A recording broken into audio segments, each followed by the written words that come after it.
Good morning and praise the lord. ఆరాధనకు సహాయకరంగా మనము కీర్తనలు 30వ అధ్యాయం చూసుకుందాం. ఎవరైనా 30వ అధ్యాయం చదువుతారండి? కీర్తనలు 30వ అధ్యాయం.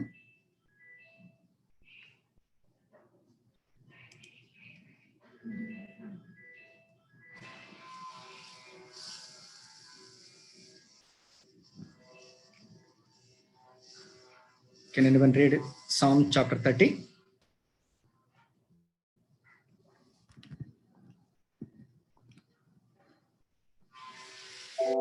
యెహోవా నా శత్రువులు నా విషయమై సంతోషింపనీయక నీవు నన్ను ఉద్ధరించి ఉన్నావు, అందుకై నేను నిన్ను కొనియాడుచున్నాను.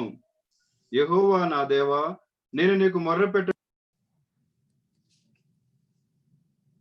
పాతాళంలో నుండి నా ప్రాణమును లేవదీసితివి.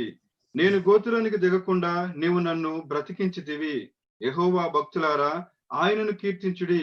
ఆయన పరిశుద్ధమైన జ్ఞాపకార్థ నామమును బట్టి ఆయనను స్తుతించుడి. ఆయన కోపము నిమిషమాత్రముండును, ఆయన దయ ఆయుష్కాలమంతయు నిలుచును.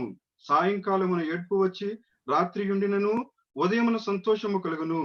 నేనెన్నడూ కదలనని నా క్షేమకాలమును అనుకుంటుని. యెహోవా దయ కలిగి నీవే నా పర్వతమును స్థిరపరిచితివి. నీ ముఖమును నీవు దాచుకునినప్పుడు నేను కలత చెందితిని. యెహోవా నీకే మొర్రపెట్టుతిని, నా ప్రభువును బతిమాలుకొంటిని. నేను గోతిలోనికి దిగిన యెడల నా ప్రాణం వలన ఏమి లాభము? మన్ను నిన్ను స్తుతించునా? నీ సత్యమును గూర్చి అది వివరించునా? యెహోవా ఆలకింపుము, నన్ను కరుణింపుము. యెహోవా నాకు సహాయుడవై ఉండుము. నా ప్రాణము మౌనముగా నుండక నిన్ను కీర్తించున్నట్లు నా అంగలార్పును నీవు నాట్యముగా మార్చి ఉన్నావు. నీవు నా గోనె పట్టు విడిపించి సంతోష వస్త్రము నన్ను ధరింపజేసి ఉన్నావు. యెహోవా నా దేవా, నిత్యము నేను నిన్ను స్తుతించెదను. Thank you, brother. So here in this chapter we can see that David listing out all his troubles and trials he has in his life, right? And at the same time he is also describing how the Lord had delivered him out of all those troubles and trials, right? So verse 1 we will see, I will exalt you, Lord, for you lifted me out of the depths and you did not let my enemies gloat over me. Right? David had to confront so many enemies in his lifetime. No, every time he faced an enemy, he looked unto the Lord for mercy. God also looked unto him with mercy.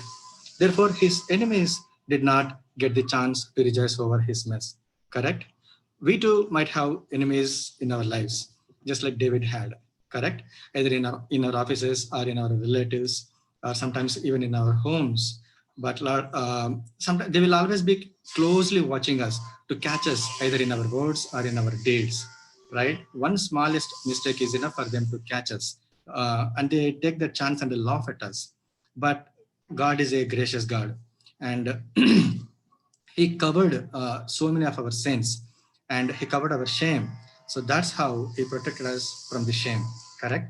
So therefore we must exalt our God. So ఇక్కడ మనం రెండు అంశాలు చూస్తున్నాము కదా. మొదటి వచనంలో ఏంటి? దేవా, నువ్వు నన్ను ఉద్ధరించి ఉన్నావు, నా శత్రువుల విషయమై వారు నా విషయమై సంతోషింపనీయక అని. మనం ఇక్కడ రెండు అంశాలు చూస్తున్నాం. మొదటిదిగా దేవుడు మనల్ని ఉద్ధరించడం వలన శత్రువులకు అవకాశం లేకుండా పోయింది. So because of these 2 reasons we are ought to worship our God. And verse 2, Lord my God, I called to you for help and you healed me. There are many times in our lives when we were sick and we were unable to cope up with our illnesses and sicknesses.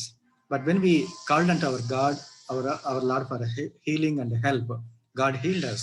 God healed us just as he has healed David. God healed us just he had healed Hizkiah and Naaman, the leper man. So that's how God has helped us and healed us so many times from our sicknesses.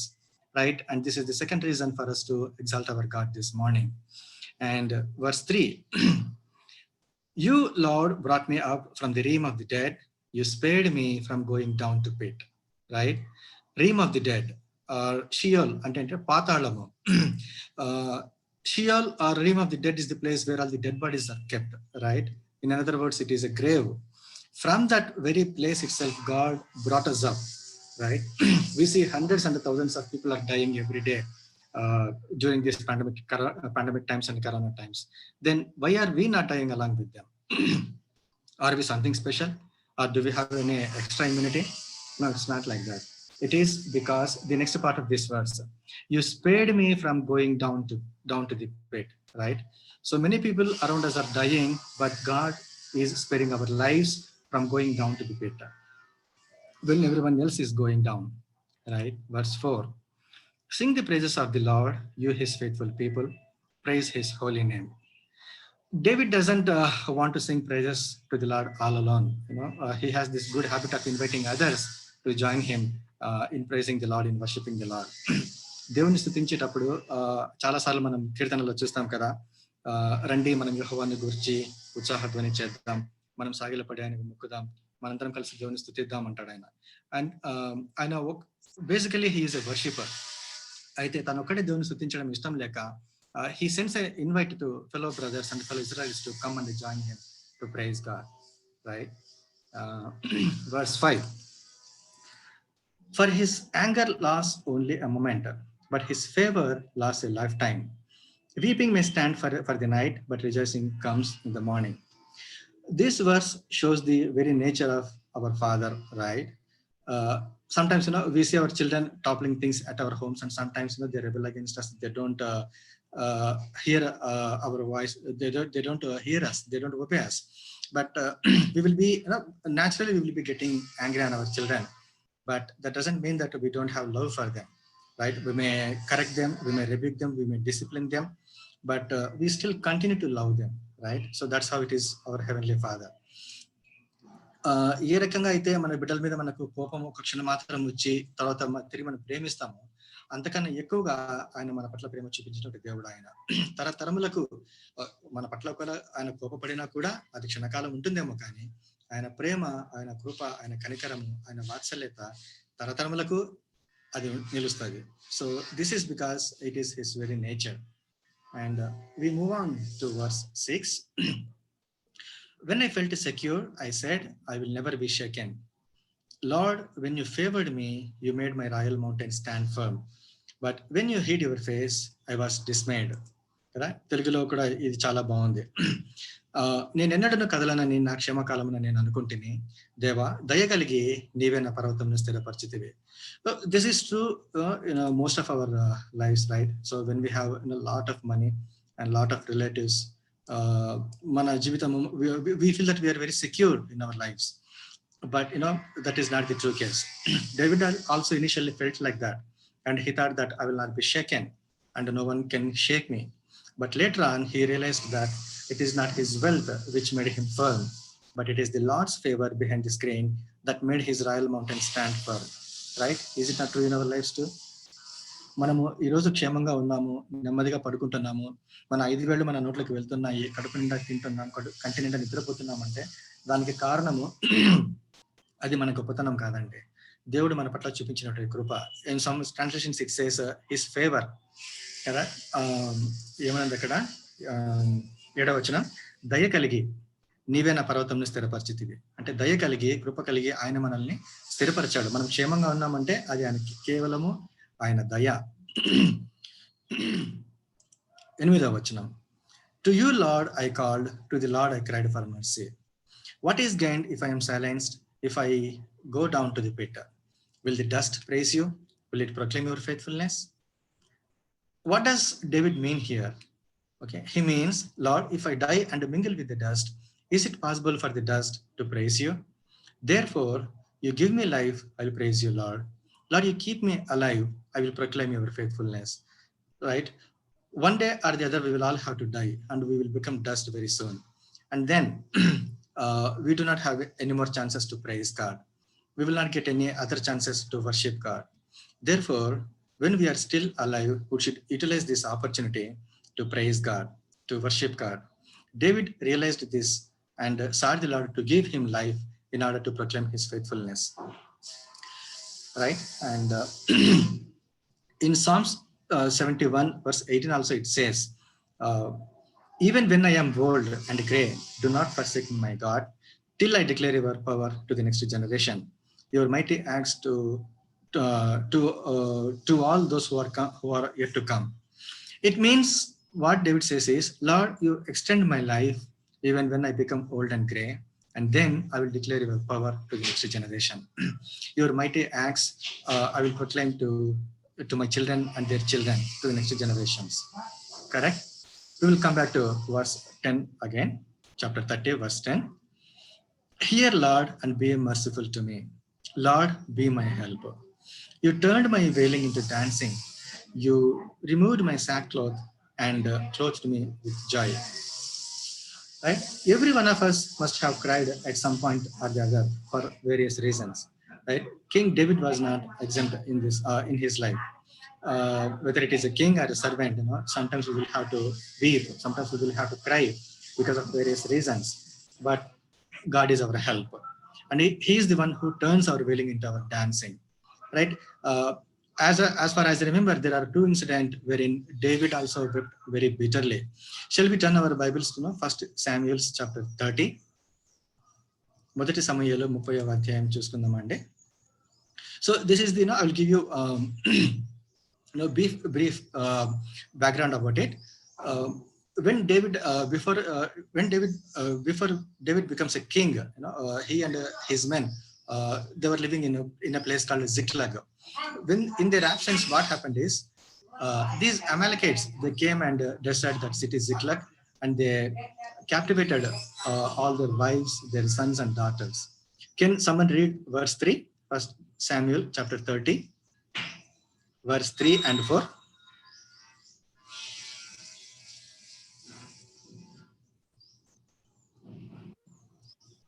When David and his men came to Ziklag, they found it destroyed by fire, and their wives and sons and daughters and taken captive. So David and his men wept aloud until they had no strength left to weep. Right. Thank you, sister. వాళ్ళు ఏడ్చడానికి శక్తి లేనంతగా వాళ్ళు ఏడ్చారంట అండి. When they came back, they see that they found that their wives, their sons and their daughters, their flock, everything were captivated by these Amalekites. అప్పుడు అక్కడ మనం English లో clear గా ఉంది, verse 4. So David and his men wept aloud until they had no strength left to weep. ఏడవడానికి శక్తి లేనంతగా వారు ఏడ్చారు. But that is not the end of the story, dear sisters and brothers. That is not the end of the story. Our God will not leave us in our painful situations like that. And he is the one who turns our wailing into dancing. So what happened is, David then inquired in the presence of the Lord. Actually, people, David thought to stone David to death, but he took strength because of his Lord. And then he inquired in the presence of the Lord, Lord, can I go ahead? Can I chase those Amalekites and get my people back? Then God answered, yes, please go ahead. Then we see in verse 18, shall we read that? David recovered everything the Amalekites had taken, including his two wives. Verse 19, nothing was missing, young or old, boy or girl, plunder or anything else they had taken. David brought everything back. So David and all his men, they brought all their wives and their sons and their daughters. So that's how God turned their wailing into dancing. Sometime back, of course, this took a few days for them to retrieve their bags, to recover their wives and their sons and daughters. But nevertheless, God turned their wailing into dancing. And in another incident, we see that God had committed an adultery with Bathsheba, and again he had to cry a lot. Shall we turn our Bibles to 2 Samuel chapter 12, verses 15 and 16.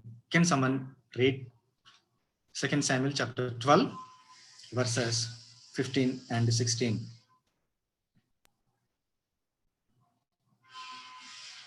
అయితే ఈ కార్యము వలన యెహోవాను దూషించుట ఆయన శత్రువులకు నీవు గొప్ప హేతు కలగజేసితివి గనుక నీకు పుట్టిన బిడ్డ నిశ్చయముగా చచ్చునని దావీదుతో చెప్పి తన ఇంటికి వెళ్ళెను. Verse 16 also, Anna. యెహోవా ఊరియా భార్య దావీదునకు కనిన బిడ్డను ముత్తినందున అది బహు జబ్బు పడెను. And then he fasted and spent nights lying in sackcloth on the ground. దావీదు ఉపవాసం ఉండి లోపలికి పోయి రాత్రి అంతయు నేలపడి ఉండి బిడ్డ కొరకు దేవుని బతిమాలగా ఇంటిలో ఎన్నికైన వారు లేచి అతని నేల నుండి లేవనెత్తుటకు వచ్చిరి గాని అతడు సమ్మతింపక వారితో కూడా భోజనము చేయక ఉండెను. Correct. Thank you, Anna. See, now David is weeping because of his own sins, right? Because of his own fault. What is he doing? He is weeping. In English translation it says, he fasted and spent the nights lying in sackcloth. తెలుగులో ఏమన్నదంటే అది గోనెపట్టలో తను గోనెపట్టలో పెట్టుకుని నేలను పడి ఉండి దేవుని సన్నిధిలో విలపించాడు, ఏడ్చాడు, రాత్రంతా దేవుని దగ్గర బ్రతమాలుకుంటున్నాడు సహాయం చేయమని చెప్పేసి. అయితే చివరికి ఏమైందంటే దేవుడు ఆ బిడ్డను తీసేసుకున్నాడు. But finally sovereign God executed his will. Our good God, our loving God executed his sovereign will in the life of David because of the sin he has committed. But again, this is not the end of the story. అక్కడితో దేవుడు దావీదుని విడిచిపెట్టలేదండి. దావీదు చేసిన తప్పుకు ఆయనను శిక్షించి ఆయనను అక్కడితో విడిచిపెట్టలేదు. But again as we read in Psalms 30 verse 11, you turned my wailing into dancing and you removed my sackcloth and clothed me with joy. So ఇది కదా మనం చదువుకున్నాము. సో ఇక్కడ జరిగిన సంఘటనను బట్టి దేవుడు అయితే దావీదు కుమారుని తీసేసుకున్నాడు, కానీ అక్కడితో దావీదు వేదనకు, దావీదు దుఃఖానికి ఆయన ముగింపు పలకలేదండి. Again God removed his sackcloth and clothed him with joy. ఏం చేశాడండి? దేవుడు తిరిగి దావీదుని దర్శించి ఆయనకు మరొక కుమారుని అనుగ్రహించాడు. ఆయనకు సొలొమోను అని పేరు పెట్టారు. సో ఇక్కడ దేవుడు ఏం చేస్తున్నాడు? ఆయన యొక్క దుఃఖమును, ఆయన యొక్క ఏడుపును నాట్యంగా మార్చాడు. తన యొక్క గోనెపట్టను తీసివేసి సంతోష వస్త్రమును ఆయనకు ధరింపజేసి ఉన్నాడు కదండి. అంత గొప్ప దేవుడు మన దేవుడు అంటే. మనం చేసిన తప్పిదములను బట్టో పాపములను బట్టో కొన్నిసార్లు మనం శ్రమల గుండా, వేదన గుండా పోవాల్సి వస్తుంది, మనం ఏడవలసి వస్తుంది, కంటతడి పెట్టాల్సి వస్తుంది. కానీ దేవుడు ఏం చేస్తాడంటే మన దుఃఖమును, మన ఏడుపును నాట్యంగా మార్చేటువంటి దేవుడు. మన గోనెపట్టను విడిపించి మనకు సంతోష వస్త్రమును ధరింపజేసేటువంటి దేవుడు ఆయన. సో మనం ఎన్నో కారణాలు చూస్తాం కదండి దేవుని ఎందుకు స్తుతించాలా అని. ఈ కారణాలన్నింటిని బట్టి మనం దేవుని స్తుతిద్దాం. మరణానికి పాత్రమైన మనల్ని, సమాధిలోనికి దిగవలసిన మనల్ని, సమాధిలో నుండి కూడా మన ప్రాణాలని దేవుడు లేవనెత్తాడు. మనము అస్వస్థతకు గురైనప్పుడు ఆయన మనల్ని స్వస్థపరిచాడు కదా. ఒకవేళ మనం చేసిన తప్పిదములను బట్టి, పాపములను బట్టి క్షణకాలము ఆయన మన పట్ల కోపపడినా కూడా తిరిగి ఆయన తన ప్రేమను మన పట్ల వెల్లడిపరిచేటువంటి దేవుడు, మన దుఃఖమును నాట్యంగా మార్చేటువంటి దేవుడు కదా. మన యొక్క అంగలార్పును నాట్యంగా మార్చేటువంటి దేవుడు, సంతోష వస్త్రంతో మనల్ని